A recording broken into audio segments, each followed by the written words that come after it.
In today's video, how to improve recovery while you're dieting.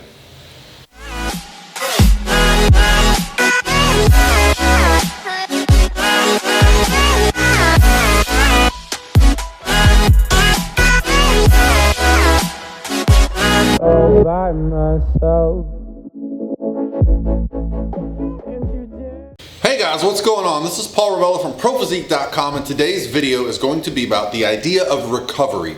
I got a direct message on my Instagram, and the question was basically about how to improve recovery during a contest prep phase, but I'm going to expand that and make it for fat loss in general, okay? So the person in the message, and I'll post it up here, basically said, about 7 or 8 weeks into contest prep and feeling inflamed and swollen all the time, and she mentioned a few things she's doing like foam rolling. And so I want to talk about my thoughts on how to improve recovery during contest prep or fat loss.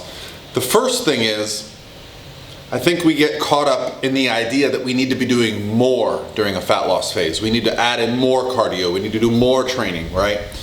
And I don't think that's always necessary. So let's break it down and look at what we actually need to do. When we want our bodies to lose body fat, we need to be in a caloric deficit. So to create a deficit, we have to do some things, and many of those things are cardio, but I also find some people get into the habit of increasing their training to such a high level that they can't keep up with it. So here's what I would like to suggest. Keep your training at 5 to 6 days a week. Make sure that you're able to recover, okay? Don't get caught up in doing too much resistance training or adding lots of supersets and drop sets to the point where you're constantly sore. I kind of have the opinion that this type of inflammation may actually prevent fat loss. Now, there are some days where yes, you want to push it in the gym and crush it, but the overall picture should be train the muscles to build them. Don't train to the point where you're trying to lose body fat through your training. Likewise, when it comes to cardio, doing a lot of cardio, and in particular high intensity cardio, can increase inflammation through the necessity to recover from that. You see, high intensity cardio, if you're doing it properly, is difficult to recover from.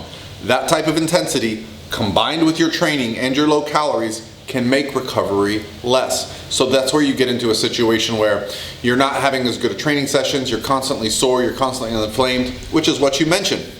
So I'm gonna give you some suggestions as we get closer to my point here, but I still have a point to make. That's where, when we get into a place where you're constantly inflamed, and you mention a foam roller, and I'm gonna say something here that might not be a popular opinion, but I was a competitive powerlifter. I competed in powerlifting meets, I've done bodybuilding shows.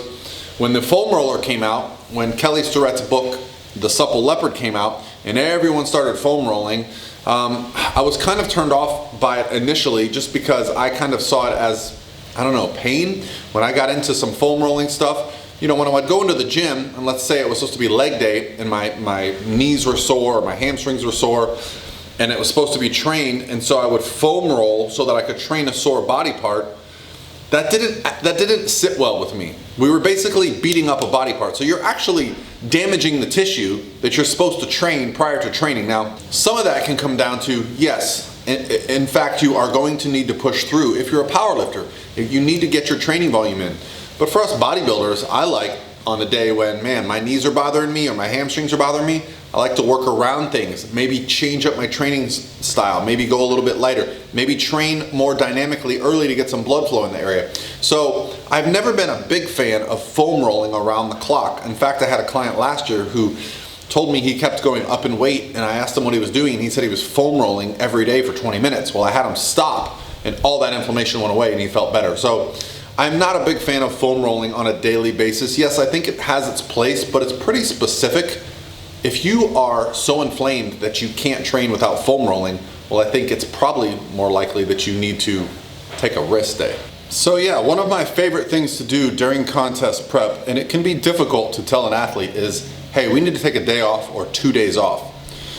You would be surprised how nice the body responds when you've been pushing and grinding and doing cardio and training and low calories to taking a day or two off from the gym. And I'm talking about a complete day off. You stay on your butt, you watch some Netflix, you prepare your meals, and you relax all day. You get caught up on stress from life. I know a lot of people can kind of get behind on things that they need to do, like washing the car or cleaning some laundry.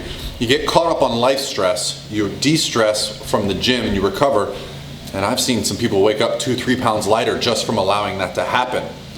So that's sometimes what we need. Sometimes we just need the approval to take some time off, and as a coach, oftentimes I have to push people to take that day off because it's very difficult when someone knows they want to work harder to get to their goal, but sometimes working harder means, smarter, taking a day off.